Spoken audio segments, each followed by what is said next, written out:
कोई एक वोट भी किसी वजह से इधर उधर जाएगी, अगर कोई भाजपा को तो साफ करना ही करना, मगर साथ में अगर कोई एक वोट भी कहीं निर्दलीय या कहीं और चली जाएगी, वो हर वोट बीजेपी को फायदा पहुंचाएगी। ये भी बात मैं आपके बीच में कहने के लिए, एक वोट भी कोई इधर उधर जाएगी।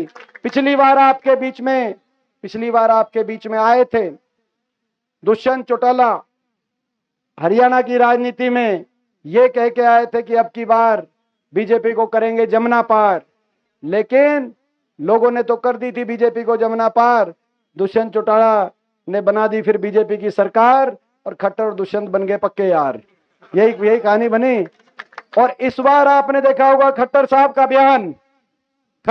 का बयान देखा होगा कि प्रदेश में नाराजगी बीजेपी से काफी है, लेकिन कई हमारे निर्दलीय उम्मीदवार के रूप में कई हमारे साथी मैदान में हैं जो कांग्रेस की वोट में सेंध लगाकर, विपक्ष की वोट में सेंध लगाकर दोबारा से बीजेपी को सत्ता में पहुंचाने का काम करेंगे। खट्टर साहब का बयान फतेहाबाद से एक हफ्ते पहले का बयान आपने देखा होगा, आप समझ सकते हो। इस वर्धन से बढ़िया, अब भाई वर्धन से बढ़िया देखो नौजवान है कि नहीं है, नौजवान ऊर्जावान है कि नहीं है, और भाई मेरा भाई है कि नहीं है, दीपेंद्र का भाई है कि नहीं भाई।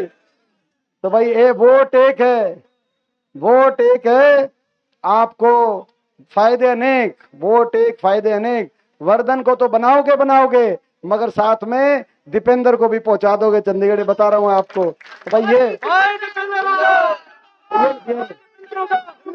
तो भाई सारी बात समझ गए। चंडीगढ़ का निशाना चुकोगे तो नहीं। मैं याद दिला दूंगा आपको, आप भूलना मत 10 साल किस तरीके से आपको निशाने पे रखा गया इस सरकार द्वारा।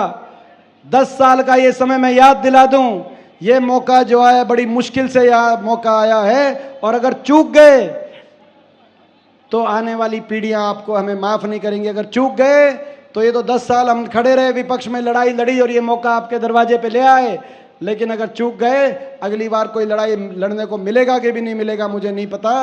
ये मौका मत चूकना, क्योंकि अभी नहीं तो कभी नहीं। ये मैं बात कहने के लिए आपको बितना, समझ गए कि नहीं समझ गए? और जो लोग समझ गए वो बाकियों को भी समझा दें। भाई समझा दोगे कि नहीं समझा दोगे? आज गांव में मैं आया हूं, गांव में मेरे आने का मेरा मान सम्मान रखोगे कि नहीं रखोगे? एक एक वोट जो वर्धन को हाथ के निशान पे जाएगी, वही एक एक वोट दीपेंद्र की झोली में जाएगी। ये आप ये समझना। और